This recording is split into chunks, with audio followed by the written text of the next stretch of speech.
자, 여러분 이어서 보겠습니다. 칠판은 왜 안 지웠어요? 이어서 보겠습니다. 56페이지 여러분 재산세 과세 대상입니다. 어떤 것을 보유할 때 재산세가 부과되느냐 이거 한번 보겠습니다. 이것도 교재를 펴놓으시고 제 설명을 쭉 들으시면 됩니다. 이걸 다 지워야 되겠네요. 예. 자, 여러분 요것도 제 다음 카페에 오시면 핵심 요약 정리에 요약 정리가 다 돼 있어요. 여러분들이 한번 오셔가지고 다운 받으셔서 읽어보시면 됩니다, 여러분들. 그리고 문제도 있으니까 문제도 좀 풀어보시고요, 여러분들. 네? 자, 와서 이렇게 하는 사람도 있지만 지금 아직 회원가입도 안 하고 있는 사람들도 계시는데 그냥 그 포털 네이버나 다음에 강성규 교수나 세법을 치시면 다음 카페에 나와요. 제 다음 카페. 그래서 찾으셔가지고 오셔서 회원가입 하신 다음에 회원가입하면 준 회원되고 그 회원가입하신 다음에 등업 신청을 해야 돼요. 그 등업 신청하기가 메뉴 안에 있어요. 그럼 등업 신청하면 제가 광명 배움에서 공부하고 누구입니다 이렇게 하시면 바로 제가 제 스마트폰에 이렇게 알림 기능이 있어가지고 바로 딱 떠요. 그러면 제가 뭐 수업 중이거나 다른 거 하고 있지 않는 한은 딱 보고 있다가 알림 딱 오면은 제가 등업해드립니다. 그래서 정회원이 되시면 학습 자료실 이용할 수 있고요. 여러분들 그래서 와서 보시고 그 다음에 또 제가 지난주에 그래서 아직도 안 하신 분들은 좀 하세요, 여러분들. 그리고 문제가 복습을 좀 핵심 이야기 한번 읽어보고 문제 이렇게 하시라고 했는데도 풀어보시라고 했는데도 안 하고 계신 분들이 계시는데 그까지 그러면 안 됩니다, 여러분들. 그냥 뭘 못해? 그럼 옆에 있는 동생들한테 어떻게 하는지 알려달라고 그래서 스마트폰 주세요. 그러면 바로 그냥 스마트폰으로도 할 수 있어요, 여러분들이. 그래서 물어보시고 이렇게 하시고 그것도 못하면 안 돼, 여러분들. 배워야지. 공인중개사가 옛날에는 공인중개사가 그냥 사무실에 앉아가지고 오는 사람들 입으로만 다 해결했지. 요즘은 그거 안 된다니까, 여러분들. 요즘 치열한 시대에 경쟁 시대입니다. 자, 그러면 이제 본격적으로 한번 보겠습니다. 재산세 과세 대상은 물론 여기 광명에서 지금 딱 한 분 일단 확실하게 오겠다고 한 분은 한 명이 있습니다. 내가 누군지 얘기는 안 하겠는데 확실하게 오겠다는 분은 한 명은 있어요. 그런데 하여튼 여러분들 나머지 분들도 오시길 당부드리고요. 자, 재산세 과세 대상은 한번 보면 여러분 보세요. 대상은 어떤 거냐 그러면 토지, 그 다음에 건축물, 토지 건축물, 주택, 그 다음에 선박, 그 다음에 항공기 5가지입니다. 그래서 상식처럼 알고 있어야죠. 재산세 대상이 어떤 거냐는 상식처럼 알고 있어야 됩니다. 요것도 머리 글자 따서 외우는 분들이 있는데 그렇게까지는 안 하셔도 됩니다. 이런 것까지 머리 글자 따면 너무 많잖아요. 자, 5가지인데 다시 어떤 거냐고요? 토지, 건축물, 주택, 선박, 항공기 5가지입니다. 이제 모의고사 같은 거 이제 동영 모의고사 그러니까 전국 모의고사 같은 거 이제 초반에 모의고사 보다 보면 지방세법상 재산세 과세 대상이 아닌 것은 그래서 여기다가 차량 같은 거 슬쩍 집어넣고 물어보는데 차량은 취득세 대상은 되는데 재산세 대상은 아닙니다. 5가지 재산세 대상인데 여기서 토지를 한번 볼게요, 여러분들. 토지. 자, 재산세 대상이 되는 토지는 보세요. 모든 토지인데요. 모든 토지인데 무슨 얘기냐면 지적공부상 등록된 토지뿐만 아니라 사실상의 토지를 포함하는 모든 토지예요.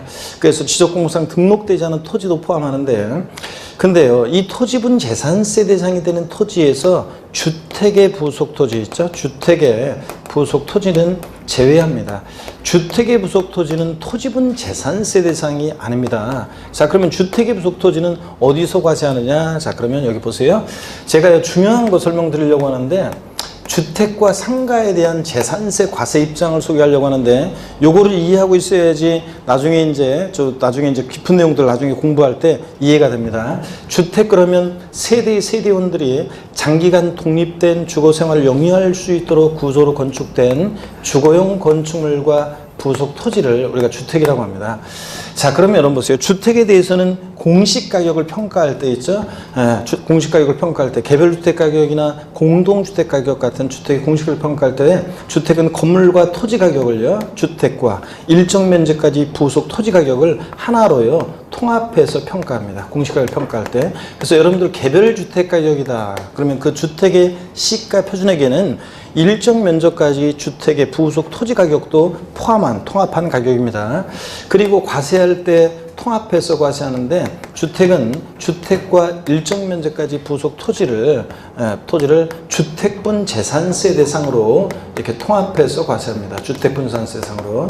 그 다음에 자, 상가 있잖아요. 상가는 보세요. 상가의 건물과 그 다음에 부속 토지가 있어요. 그러면 상가는 자, 상가의 그 공시가격을 평가할 때 이거 토지라고 써놨네 제가.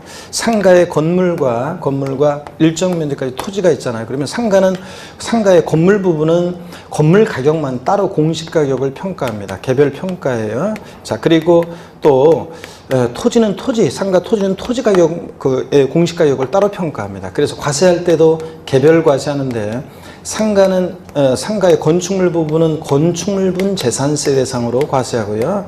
그 다음에 상가 토지는 토지분 재산세 대상으로 따로 이렇게 과세합니다, 여러분. 자, 이렇게 해서 요 개념이 항상 머릿속에 있어야 돼요. 주택은 건물과 토지를 어떻게 한다? 하나로 평가하고 하나로 과세하고, 상가는 건물과 토지 가격을 따로따로 평가하고 따로따로 과세한다. 이게 항상 머릿속에 있어야 됩니다. 자, 그럼 다시요. 자, 토지분 재산세 대상이 되는 토지에서 주택의 부속 토지는 제외한다고 했는데, 주택 부속 토지는 어디서 과세합니까? 주택분 재산세 대상으로 과세하니까 토지에서 제외하고, 또 건축물 있잖아요. 자, 요 건축물, 재산세 대상이 되는 건축물은 건축법상의 건축물이요. 건축법상 건축물. 그러니까 우리가 알고 있는 건물 있죠? 이것뿐만 아니라 건물과 독립한 시설물 있잖아요. 건물과 독립한 시설물도 대상이 됩니다. 건물과 독립한 시설물의 대표적인 예는요, 레저 시설, 급수배수, 도관 시설 같은 시설물인데, 그 중에서 대표적으로 골프 연습장 하나 딱 기억하면 돼요. 일정한 요건을 갖춘 골프 연습장은요, 이런 시설물은 취득세 대상도 되는데 골프 연습장은 재산세 대상도 됩니다. 그래서 골프 연습장을 취득한다, 취득세부가 되고, 골프 연습장을 보유하고 있을 때 재산세도 과세가 됩니다. 골프 연습장. 이런 시설물도 대상이 되고, 또 이 건축물에는 무허가 건축물은 포함하겠습니까? 제외하겠습니까? 무허가 건축물은 재산세 대상이 돼야 안 돼요? 당연히 되지. 여러분, 실질과세 원칙 아까 사실주의 과세 했잖아요. 재산세는 등기되지 않아도, 등록되지 않아도, 허가받지 않아도 과세가 됩니다. 지적공부상 등록되지 않은 토지 대상입니다. 건축법상 허가받지 않는 건축물 대상이 됩니다, 여러분들. 자, 그 다음에 주택이요. 주택이라는 것은 세대원들이 독립한 주거생활 영위할 수 있도록 건축된 주거용 건축물과 부속 토지를 말합니다. 주거용 건축물과 부속 토지를 말해요. 그런데 시험에서는 이걸 어떻게 바꿔서 낼 수 있냐? 재산세 대상이 되는 주택이란 부속 토지를 제외한 주거용 건축물만을 말한다. OX예요. X입니다. 부속 토지 포함하고요. 별장 있죠? 자, 사치성 재산에 해당하는 별장도, 자, 사치성산이라 재산세에서 고율의 세율을 적용한다는 것 뿐이지 주택분 재산세 대상에 포함해서 과세합니다. 주택. 그 다음에 선박항공기는 그냥 대상이라는 것만 하시면 됩니다. 다시요. 재산세 대상 5가지 어떤 거라고요? 토지, 건축물, 주택, 선박, 항공기. 토지, 모든 토지, 지적공부상 토지뿐만 아니라 사실상의 토지를 포함하는데, 다만 주택의 부속 토지는 토지분 재산세 대상이 되는 토지에 포함한다, 제외한다? 제외하고, 건축물, 건축법상의 건축물뿐만 아니라 골프연습장 같은 시설물도 대상이 되고, 무허가 건축물 대상이 된다는 거. 자, 주택 그러면 주거용 건축물 부속 토지인데, 주택은 항상 고개를 드시고 주택과 일정 면적까지 토지 가격을 하나로 평가하고 과세할 때도 하나로 과세한다는 거. 상가는 건물과 토지 따로따로 가격 평가하고 따로따로 과세하고. 아셨죠? 다음에 선박과 항공기는 그냥 대상이 된다만 하시면 됩니다. 교재본입니다. 56페이지. 자, 2번 과세 대상입니다. 재산세는 토지, 건축물, 주택, 항공기 및 선박을 대상으로 한다. 재산세 과세 대상 물건이 공부상 등지 현황과 사실상 현황이 다른 경우에는 무엇에 따라서? 사실상 현황에 따라 재산세 부과하고요. 토지란 공간 정보의 구축 및 관리가 하는 법률에 따라 지적공부의 등록 대상이 되는 토지와 그래서 지적 공부의 등록 대상이 되는 토지와 밑줄이요. 그 밖에 사용되고 있는 사실상의 토지를 말한다. 밑줄이요. 그래서 공유수면 매립간척한 다음에 준공 인가 전에 사실상으로 사용하는 토지도 포함입니다. 실질과세원칙상. 다만 밑줄이요. 또 주택의 부속 토지는 토지분 재산세 대상에 포함한다, 제외한다? 제외한다. 주택분 재산세 대상으로 과세하니까. 그리고 이제 보충 내용, 토지 과세 대상 구분은 이따 말씀드릴 거고요. 57페이지 양가로 2번 건축물입니다. 건축물이란 건축 복성에 따른 건축물과 토지에 정착하거나 지하 또는 다른 구조물에 설치하는 레저시설, 여기다가 돼지꼬리 땡야에서요 골프 연습장 등 이렇게 써놓으세요. 골프 연습장. 일정한 요건을 갖춘 골프 연습장, 레저시설에다가 돼지꼬리 땡야에서 거기에 두 번째 줄 중간에 건축물에서 레저시설에다가 돼지꼬리 땡야에서 골프 연습장 같은 레저시설, 저장시설, 독거시설 같은 이런 시설물과 이와 유사한 시설물을 말한다. 다만 주택용 건물은, 주거용 건축물은 포함한다, 제외한다? 제외합니다. 왜냐? 주택분 재산세 대상이니까. 양가로 3번 주택입니다. 주택이란 주택 복성에 따른 주택을 말하는데 이 경우 토지와 건축물 범위에서 주택은 포함한다, 제외한다? 제외한다. 자, 그 다음에 주택은 건축물이나 토지 대상에서 제외해 별도의 대상이 된다.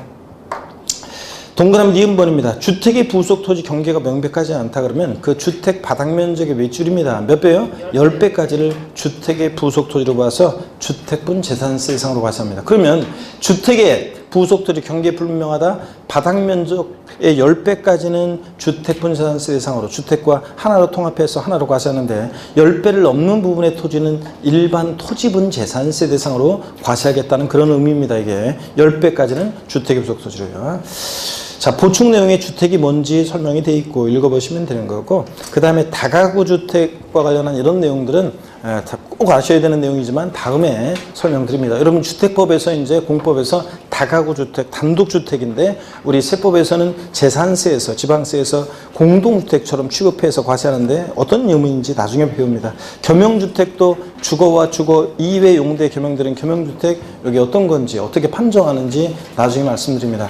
우리가 흔히 상가주택 같은 거 있잖아요. 자, 뭐 1층은 상가고 2층, 3층은 주택입니다. 이런 상가주택을 갖고 있을 때 주택으로 보면 주택과 토지를 일정 면적의 토지를 하나로 평가해서 하나로 주택분 재산세로 과세하는데 이걸 상가로 보면 건물과 토지 따로따로 평가해서 따로따로 과세하잖아요. 세율도 다르고요. 그렇기 때문에 이 겸용주택을 주택으로 보느냐 상가로 판정하느냐에 따라서 재산세는 확 달라지겠죠. 그래서 어떻게 이걸 판정하느냐, 이것에 관해서 나중에 이제 이걸 배우게 됩니다. 지금은 신경 쓰지 마시고요. 여러분들 참고적으로 그 주상복합 아파트 같은 거 있잖아요. 1층부터 예를 들어서 뭐 10층까지는 상가, 그 다음에 그 뭐 11층부터 30층까지는 아파트, 이런 거 있잖아요. 이런 건 겸용주택이 아니에요. 이런 거는 위에 아파트는 아파트고 밑에 상가는 상가예요. 그래서 이런 거하고 주상복합 아파트 그런 거하고 헷갈리면 안 돼요. 이건 이제 여기서 말하는 겸용주택은 우리가 흔히 상가주택 같은 거 생각하시면 되고요. 나중에 배웁니다. 자, 양가로 4번 선박관공기는 그냥 대상이란 것만 아시면 돼요. 선박이란 뭐 기선, 범선, 부선 및 그 밖에 명칭에 관계없이 모든 배를 말하고 줄글 필요 없어요. 항공이란 사람이 탑승 조종하여 항공에 사용하는 비행기, 비행선, 활공기, 회전익 항공기, 날개 돌아가는 항공기니까 뭐겠습니까? 헬리콥터 뭐 이런 것들 다 대상이 된다. 이렇게 한번 읽어보시면 됩니다. 그래서 재산세 대상 5가지 소개해드렸습니다. 토지 그 56페이지 토지 과세 대상 부분이 있잖아요. 재산세 대상이 되는 모든 토지를 몇 개 유형으로 나누는데 이때 어떤 기준에 의해서 토지용을 나누는지 있잖아요. 요거 이제 살짝 요것만 좀 말씀을 드릴게요, 여러분들. 자, 어떤 얘기냐? 이쪽 한번 보겠습니다, 여러분. 재산세 토지 유형을 어떻게 나누는지 한번 소개해 드리겠습니다. 한번 보세요, 여러분들.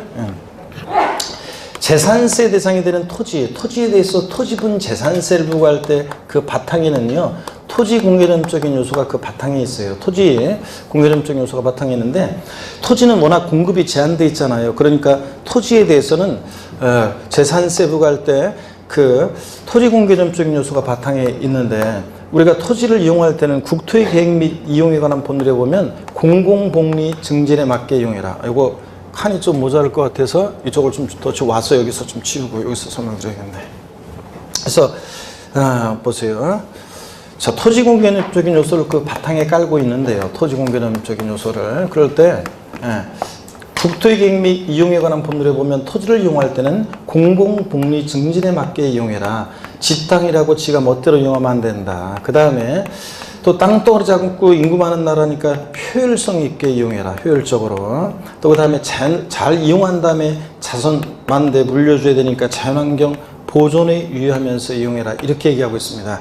이걸 바탕으로 해서 토지분 재산세를 부과하는데 재산세 대상이 되는 토지는 아까 얘기했어요. 모든 토지입니다. 지적공부상 토지뿐만 아니라 사실상의 토지를 포함하는 모든 토지인데 이 모든 토지를 자 똑같이 면적 똑같다고 농지나 나대지나 잡종지 공장용지나 세금 똑같이 부과할 수 없으니까 토지 이용 모습에 따라 토지용을 나누는데요. 먼저 생산과 관련한 생산 관련 토지 이용 모습도 있고요. 또 생산된 것을 소비자들에게 유통시켜주는 유통 상업적 목적의 토지 이용 모습도 있습니다. 자, 그 다음에 또 지상에 건축물이 없는 땅이요. 지상에 건축물이 없는 땅, 나대지 같은 토지 이용 모습도 있고요. 또 잡종지 같은 토지 이용 모습도 있습니다. 여러분, 잡종지가 어떤 건지는 여러분이 지적법에서 이제 배우시는 거고요.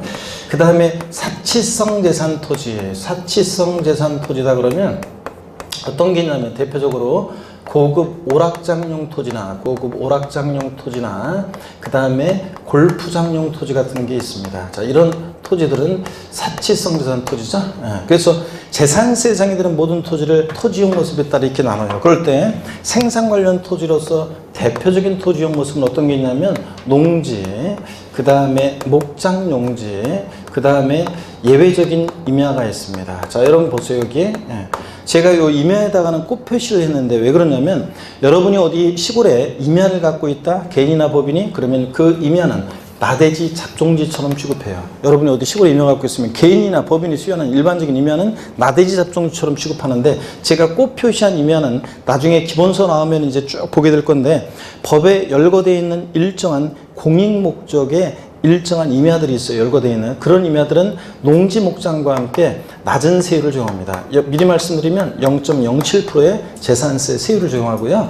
그 다음에 또 공장용지 같은 게 있어요. 자, 공장용지 같은 이런 것들은 또 역시 토지 이용 모습이 사회적인 기여도와 효용 가치가 있고 생산과 관련되어 있기 때문에 낮은 세율을 적용해요. 근데 농지 목장보다는 공장은 세율을 좀 요거 자연환경은 좀 해치면서 이용하니까 세율이 조금 높아요. 0.2%. 그렇지만 여전히 얘네들은 낮은 저율의 세율을 적용하는 거죠. 그래서 낮은 저율의 세율을 적용해서 자, 다른 토지와 합산하지 않고 분리해서 과세하는 저율 분리 과세 대상 토지로 구분합니다. 그래서 자, 저율 분리 대상 토지로 구분하는 토지들이 어떤 게 있냐? 농지, 목장, 예외적인 임야, 공장용지 같은 이런 것들이요. 농지, 목장, 예외적인 임야, 공장용지는 어느 형의 토지로 구분한다고요? 저율 분리 대상 토지로. 자, 그 다음에 계속 봅니다. 필기하지 말고 설명을 들으세요. 그 다음에 유통 상업적 목적 토지로서 대표적인 토지용 모습은 어떤 게 있냐면 상가나 사무실 같은 일반 건축물의 부속 토지요. 상가나 사무실 같은 일반 건축물의 부속 토지는 자, 얘네들끼리 잘 보세요. 별도로요. 모아요. 그래서 별도로 얘네들끼리 모아서 당해 시군구 관할구역 내 이런 상가 토지들은 소유자별로 합산해서 과세하는 별도 합산 과세 대상 토지로 구분합니다. 여러분, 합산한다는 것은 우리 재산세 원칙 물세인데 예외적으로 토지의 경우에 인세력 성격이 있다고 그랬죠? 합산과세하잖아요. 그래서 당해 시군구 관할구역 내 얘네들 같은 유형끼리 자 별도로 모아서 합산한다 그런 얘기입니다. 별도 합산 대상 토지로요 과세하고 그 다음에 나대지 잡종지 같은 이런 것들은요 짬뽕이잖아요. 그래서 종합적으로 얘네들끼리 모아서 합산하는 종합 합산 과세 대상 토지로 자 구분합니다. 그래서 역시 합산하니까 얘네들끼리 같은 시군구 관할구역 내 나대지 잡종지 같은 이런 것들은 또 역시 소유자별로 합산해서 과세합니다. 자 근데 다만요 잠깐 보세요. 다만 종합합산 대상 토지는 나대지 잡종지만 있는 게 아니라 보세요. 이 분리과세 대상 토지나 그 다음에 별도 합산 대상 토지에 해당하지 않는 나머지 토지는 다 뭐가 되느냐? 종합합산 대상 토지로 나대지 잡종지와 함께 과세합니다. 여러분 지적법에서 보면 토지 지목이 1번부터 아직 안 배웠네요. 1번부터 28번까지 28개 지목이 있습니다. 토지 지목은. 그런데 28번이 잡종지고요. 1번부터 27번까지 지목에 속하지 않는 토지는 다 뭐가 됩니까? 28번 잡종지가 됩니다. 그래서 여러분이 나중에 공시법에 배우는 게 이거 토지 지목을 잘 모르겠다. 그 다음에 낯설다. 그럼 뭘 찍으라고 배워요? 잡종지 찍으라고 배우잖아요. 그런 것처럼 분리나 별도 합산 대상에 속하지 않는 나머지 토지는 다 뭐가 된다? 종합 합산 대상 토지로 구분합니다. 그 다음에 사치성 재산 토지로서, 사치성 재산 토지로서 고급 학장, 골프장용 토지 같은 이런 것들은요, 토지 이용 모습이 토지 공개념에 반하잖아요. 필요 불가결한 토지 이용 모습이 아니잖아요. 그래서 얘네들은 높은 고율의 세율을 적용해서 다른 토지와 합산하지 않고 분리해서 과세하는 고율 분리과세 대상 토지로 구분합니다. 자, 근데 여러분 보세요. 이 분리과세 대상 토지는 근데 보니까 저율 분리 뿐만 아니라 이렇게 고율로도, 분리 대상 토지는 분리과세하는데 저율 또는 뭐로요? 고율로 이렇게 분리과세하기 위해서 분리과세합니다. 분리대상 토지는 저율 또는 뭐로? 고율로 분리과세하기 위해서 분리과세하는데, 재산세 대상이 되는 모든 토지에 크게 세 개용으로 나눕니다. 분리과세 대상 토지, 별도 합산 대상 토지, 뭐로? 종합 합산 대상 토지로. 분리 대상 토지는 뭐로? 저율 분리와 고율 분리로 이렇게 분리과세합니다. 그럴 때, 이걸 머릿속에 이게 딱 기본적으로 있어야 돼요. 먼저요, 농지, 목장용지, 예외적인 의미야. 공장용지는 어느 용의 토지로 구분한다고요? 저율 분리 대상 토지로. 상가나 사무실 같은 일반 건축물의 부속 토지는 뭐로? 별도 합산 대상 토지로. 소리를 내면서 외워야지. 그 다음에 나대지, 잡종지라든가 분리나 별도에 속하지 않는 나머지 토지는 뭐로요? 종합 합산 대상 토지로. 사치성 재산 토지로서 고급 학장, 골프장 토지는 뭐로? 고율 분리 대상 토지로 구분해서 과세한다는 거. 이걸 머릿속에 딱 여러분이 기억하고 있어야 되겠습니다. 그래서 우리가 별도는 합산 대상 토지는 뭐고 분리 대상 토지는 뭐고 그럴 때 이러는 기준에 의해서 이렇게 토지 유형을 구분하는 겁니다. 그래서 토지분 재산세를 부과하는데 세율은요, 대체적으로 이렇게 높아져요. 저율 분리보다는 별도 합산이 높고요. 별도 합산 대상 토지보다는 종합 합산 대상 토지 세율이 높고요. 종합보다는 고율 분리 대상 토지 세율이 높아요. 고율 그럼 몇 프로 고율이냐 미리 말씀드리면 4%, 1,000분의 44%입니다. 이렇게 세율이 정돼요.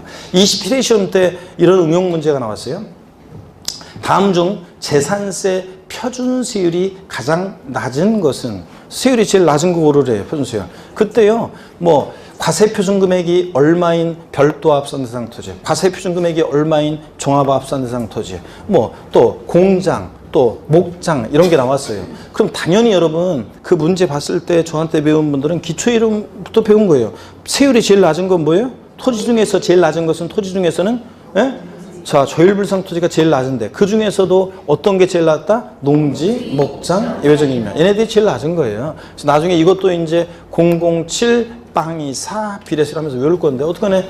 농지, 목장이 제 임야가, 예외적 임야가 제일 낮은 거죠. 당연히 공장보다는 이게 제일 낮고 저율 분리가 제일 낮잖아요. 별도나 종합합산 이런 거보다 분리상이 제일 낮고, 분리상 중에서도 저율 분리상 토지 중에서 0.07% 농지, 목장 임야가 제일 낮거든요. 이건 맨날 이제 하는 거고. 그래서 당연히 문제 보고서 쉽게 고를 수 있는 문제였는데, 그래서 어떤 수강생분은 그냥 배운 대로 그냥 쉽게 목장 딱 찍은 사람이 있고, 보자마자 문제 대충 보고 어떤 사람은 과세표준금액이 얼마인 종합합산 대상 토지, 과세표준금액이 얼마인 별도 합산 대상 토지 이런 지문이 있으니까 과세표준금액이 5억일 때 종합합산 대상 토지는 세율이 어떻게 되더라? 이런 생각하고 있는 사람은 틀린 거고, 그냥 단순하게 이렇게 분리보다는 별도가 높고 별도보다는 종합합산 대상 토지 세율이 높고 종합보다는 고율분리 대상 토지가 높으니까 제일 낮은 거 저율 분리, 이렇게 해가지고 푼 사람은 바로 문제 보고 딱 고를 수 있었던 문제였습니다. 아시겠습니까 여러분? 이렇게 요걸 먼저 딱 아시고요.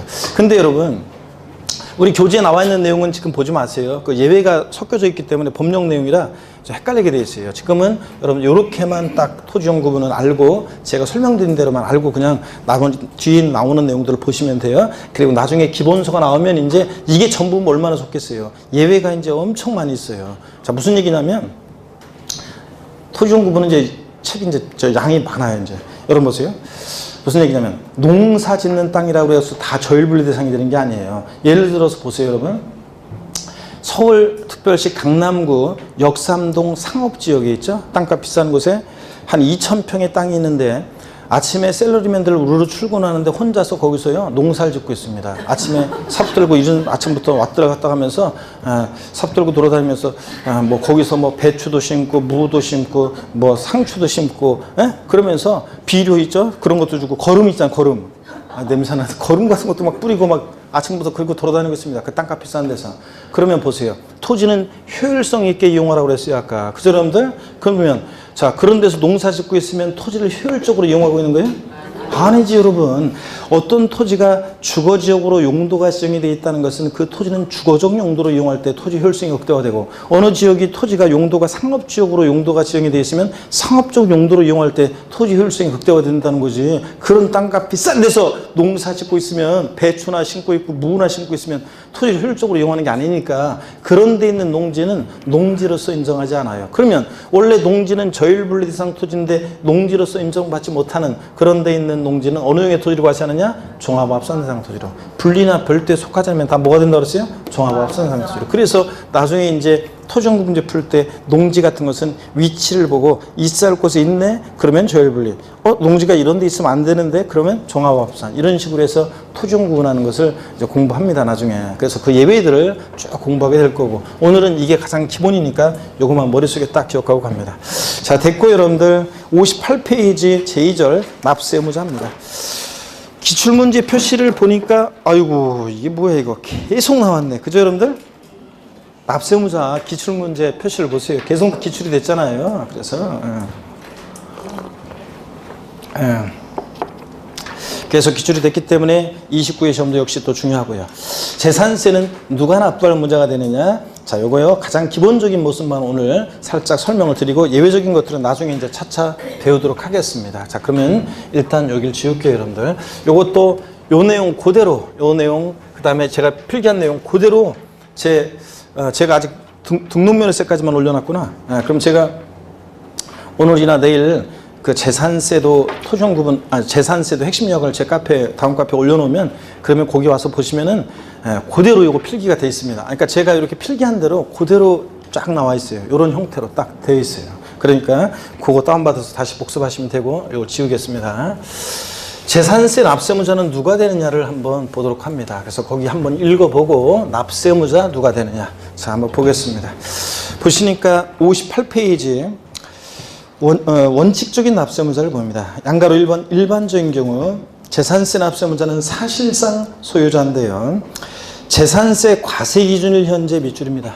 재산세는 항상 언제를 기준으로 판단해요? 과세 기준일이 있고 6월 1일이죠. 이때를 기준으로 이것이 대상이 되는 물건인지 납세의무자는 누가 되는지 과세 표준 등등 항상 재산세는 자 언제를 기준으로 판단한다? 과세 기준일을 기준으로 판단합니다. 과세 기준일 현재. 근데 시험에서는 재산세 납세의무자는 원칙적으로 납기 개시일 현재.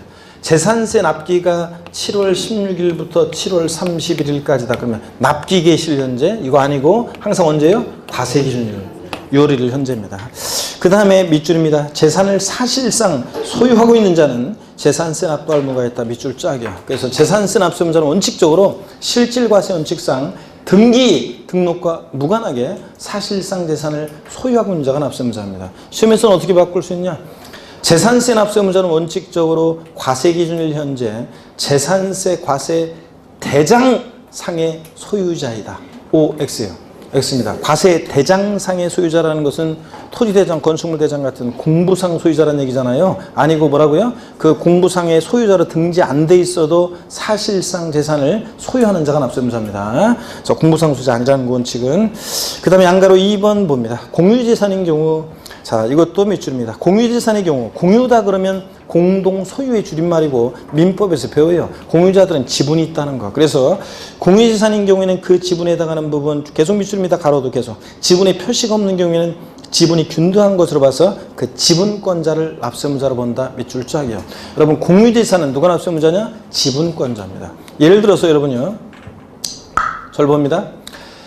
갑을이 공유하고 있는 공유재산인데 갑지분 60%, 을지분 40%인 공유재산이 있습니다. 재산세 납세의무자는 누가 되느냐 그러면 그 자, 지분권자라고 했으니까 갑은 60% 지분에 대해서, 을은 40% 지분에 대해서 갑과 을이 이 지분권자가 납세의무자가 되는 겁니다. 각각 자기 지분에 대해서 재산세 납부할 의무를 지게 돼요. 근데 시험에서는 어떻게 바꾸느냐? 갑 지분 60%, 을 지분 40%인 공유재산의 경우 재산세 납세의무자는 공유자 중에서 지분이 가장 큰 자로 한다.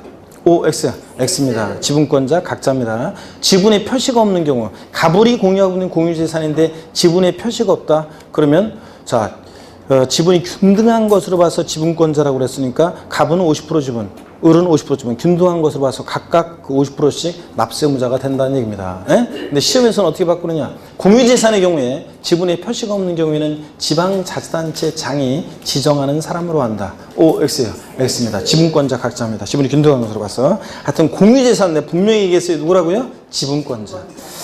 그 다음에 양가로 3번 얘기는 다음에 말씀을 드리겠습니다.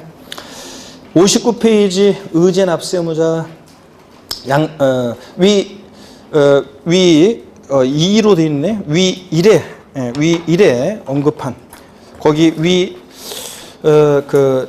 까맣게 해가지고 하얀색으로 이 번호가 나와 있는데 위 2로 되어 있는데 뭐로요? 1. 위 1에 언급한 규정에도 불구하고 위 1에 언급한 2를 1로 바꿔요. 위 1에 언급한 규정에도 불구하고 재산세 과세 1년제 다음의 언어에 해당하는 자는 재산세 납부할 의무가 있다. 그래서 양가로 1번이요. 공부상 소유자가 납세의무자가 되는 경우도 있어요. 동그라미 1번 밑줄입니다. 공부상의 소유자가 매매 등의 사유로 소유권의 변동이 되는데도 이를 신고하지 아니해서 사실상 소유자를 과세권자가 알 수 없을 때는 공부상 소유자를 납세의무자로 본다. 밑줄 쫙입니다. 그리고 어떤 얘기인지 말씀을 드리겠습니다. 자, 여러분 여기서 봅니다. 자, 어떤 얘기냐면 이런 얘기예요. 자, 재산세 납세의무자는 누가 되느냐? 재산세 납세의무자 누가 되느냐? 그러면 원칙적으로 재산세 납세의무자는 원칙적으로 과세기준일 6월 1일 현재요. 재산을 사실상 소유하는 자입니다. 원칙적으로 사실상 소유하는 자예요. 그래서 납기계실 현재 아니고 공부상 소유자이다. 재산세 과세 대장상의 소유자이다. X라고 그랬습니다. 원칙은 사실상 소유자입니다. 실질과세 원칙상 당연합니다. 등기등록과 무관하게 과세니까. 근데 예외적으로 공부상 소유자가 납세의무자가 되는 경우가 두 가지가 있습니다. 하나, 첫 번째 한 가지 권리의 변동이 있는데요. 권리 변동 등의 사실이 있는데 금방 우리가 줄근 게 이거예요. 권리 변동 등의 사실이 있는데 그 권리 변동 등의 사실을 신고하지 않아서 자, 과세권자가 사실상 소유자가 누군지 알 수 없을 때 예외적으로 재산세 납세의무자는 공부상 소유자가 됩니다. 그럼 여기 어떤 얘기인지 사례를 통해서 말씀을 드리겠습니다. 여기 어떤 건지 사례를 통해서요. 자, 한번 보세요, 여러분들. 예를 들어서요. 갑이라는 사람과 을이라는 사람이 부동산을 매매해요. 자, 매매하는데 예를 들어서 계약금, 중도금, 잔금을 을이 2018년 5월 31일 날 잔금을 치렀어요. 근데 소유권 이전 등기, 을 명의로의 이전 등기는 6월 20일 날 등기가 됐어요. 그러면 당연도 재산세는 매도인 갑이 될지 매수인 을이 될지 이 재산에 대한 재산세요. 누가 될지 문제되겠죠. 그럴 때 재산세는 언제를 기준으로 판단한다고요? 항상 과세 기준일을 기준으로 뭐든지 판단합니다. 과세 기준일을 봤더니 6월 1일 현재는 여전히 공부상으로는 누가 소유자예요? 갑이 소유자입니다. 그죠? 매수인은 6월 20일 날 매도인 갑이 납세의무자. 왜냐하면 6월 20일 날 등기가 됐으니까 6월 1일 현재 재산을 공부상 소유자로 등재되어 있는 사람은 누구예요? 갑. 근데 5월 31일 날 잔금을 치렀으니까 6월 1일 현재 이 재산을 사실상 자, 잔금 치르면 등기 전에 필요한 서류 넘겨받고 열쇠 딱 받았으니까 이 재산을 사실상 소유하는 자는 누구예요? 매수인 을입니다. 자, 그래서요. 재산세 납세의무자는 누가 되느냐? 원칙적으로는 과세기준일 6월 1일 현재 재산을 사실상 소유하는 자입니다. 그랬잖아요, 제가 아까 공부상 상관없이 6월 1일 현재 과세기일 현재 재산을 사실상 소유하는 자가 납세의무자예요. 근데 사실은요, 여기서 전제로 깔고 있는 것이요, 사실은 이런 게 있어요. 나중에 이제 배우게 될 건데 자, 권리 변동이 있는데 보세요. 권리 변동이 있는데 과세 기준일까지 등기가 이행이 안 됐을 때는요. 사실은 이제 등기가 아직 안 됐잖아요. 6월 1일 현재. 그럴 때는 공부상 소유자가 과세 기준일 6월 1일로부터 10일 이내에 6월 10일까지요. 이런 권리 변동 사실에 대해서 계약서 첨부해서 자, 지자체장에게 신고해 주게 돼 있어요. 이런 신고를 했어요. 그러면 과세권자 딱 보니까 아직 등기는 안 됐지만 5월 31일 날 잔금을 치렀으니까 6월 1일 현재 재산을 사실상 소유하는 자는 매수인 을이네. 그래서 누가 납세의무자가 돼? 사실상 소유자가 납세의무자가 되는 거예요. 그런데 이렇게 권리변동이 있는데 과세 기준일까지 등기가 이행이 안 됐을 때 이런 권리변동 사실 공부상 소유자가 신고를 해줬어야 되는데 이런 신고를 안 했어요. 자, 그러면 과세권자는 언제 잔금 치러주고 이런 걸 모르잖아요. 자, 그럼 보세요. 권리변동 등이 있는데 권리변동 사실을 신고 안 해서 하지 않아서 과세권자가 사실상 소유자를 알 수 없을 때 누가 납세의무자가 된다고요? 공부상 소유자. 자, 그래서 이런 권리변동 사실을 신고 안 해서 과세권자가 언제 잔금 치러 이런 걸 몰라. 그러면 자, 사실상 소유자가 누군지 알 수 없으면 누가 납세의무자? 공부상 소유자가 납세의무자가 되는 경우도 있다는 얘기입니다. 시험에서는 어떻게 바꿔서 나왔냐? 권리변동 등이 있는 경우에 권리변동 사실의 신고 여부와 관계없이 재산세 납세의무자는 사실상 소유자이다. OX요.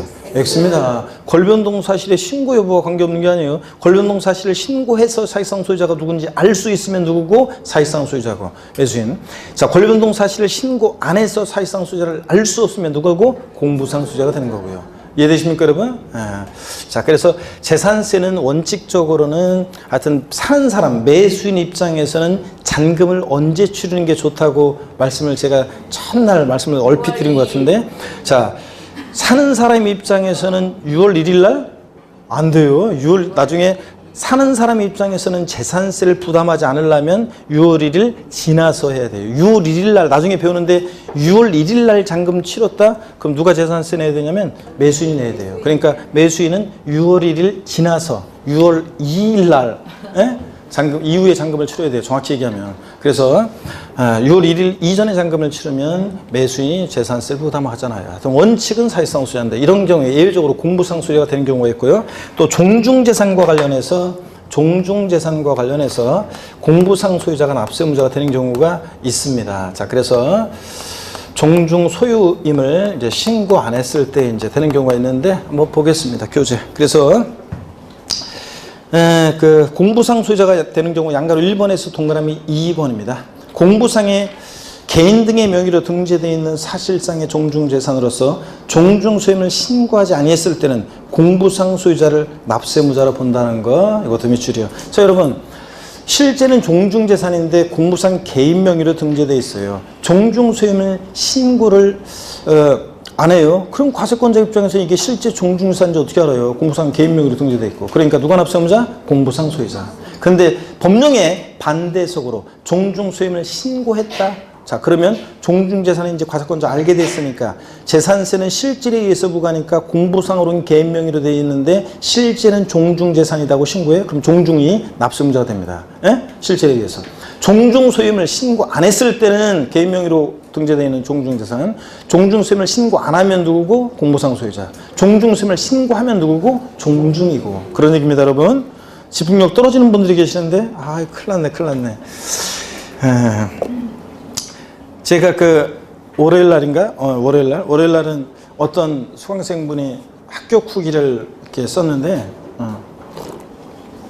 인천 한 군데에서 이제 인천에서 어떤 곳에서 제 강의 들었던 학원에서 강의 들었던 수강생인데 보니까 그 장문에 아주 그냥 합격 후기를 쫙 썼더라고요. 그냥. 그런데 제가 낮에 인강 촬영하다가 어디 스튜디오에서 인강 촬영하다가 그걸 쉬는 시간에 잠깐 그 합격 후기를 보고서 가슴이 뭉클해지면서 콧날이 찡해졌네. 제가 그 합격 후기를 보면서.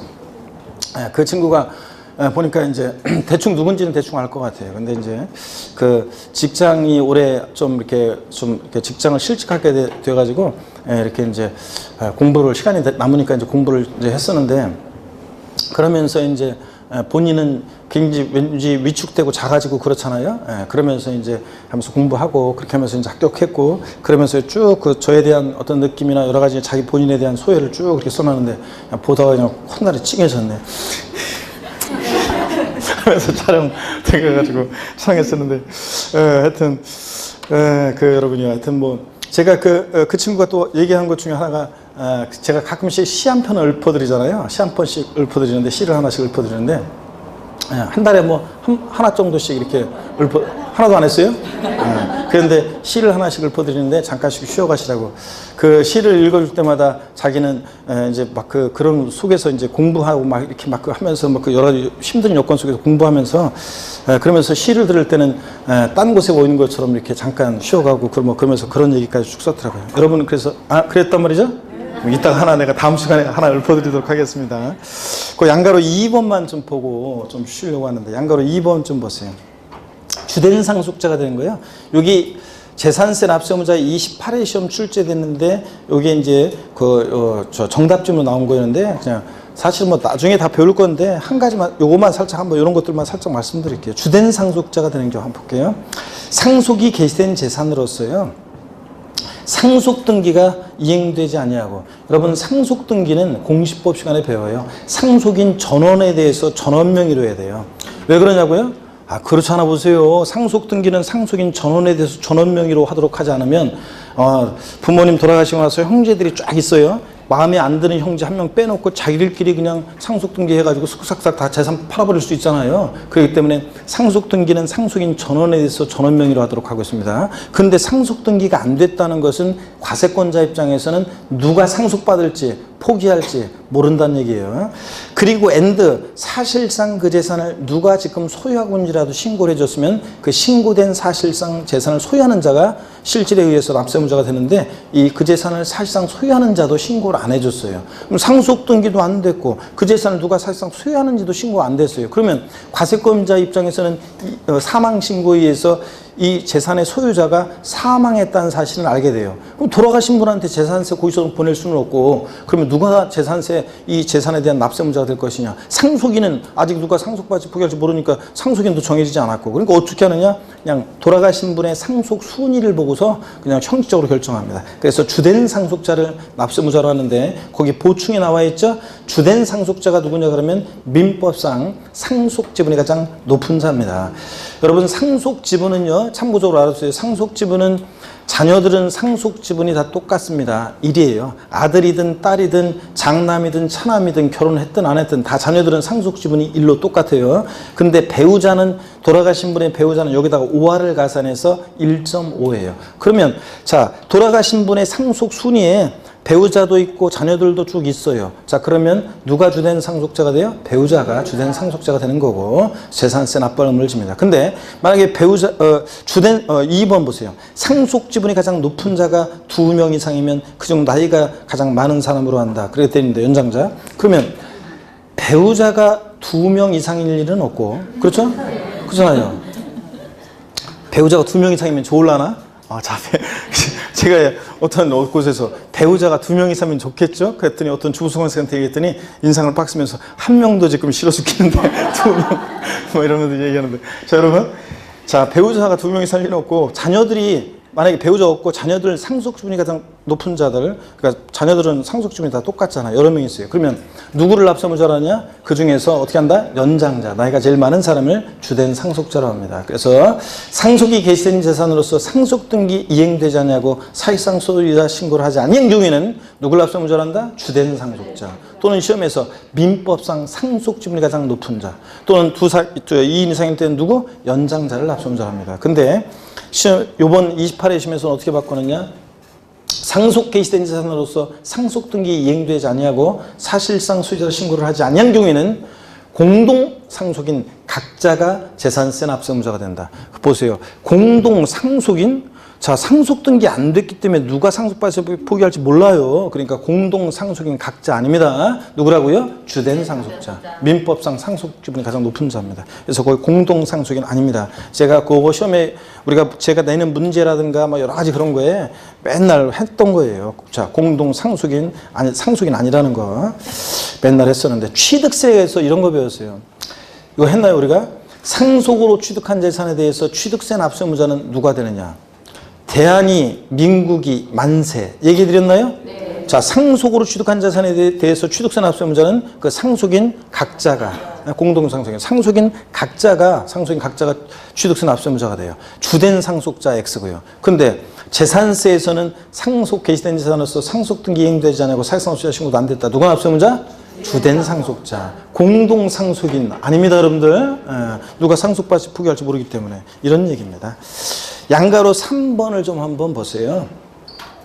국가지자체, 지자체 조합과 이게 첫 번째 요건입니다. 자, 대시 끊고요. 국가지자체 반드시 무슨 법인과 그러면 안 돼요. 국가지자체, 지자체 조합과 끊고 재산세 재산을 대상 재산을 연부로 매매계약 체결하고 대시 끊습니다. 두 번째 요건입니다. 그냥 매매계약이 아니라 연부 매매계약 체결하고 그 재산의 사용권을 무상으로 받은 경우에는 끊습니다. 대시 세 번째 요건입니다. 무상 사용권을 부여받은 경우에는 누굴 납세의무자로 한다? 밑줄이야? 매수 계약자를 납세의무자로 합니다.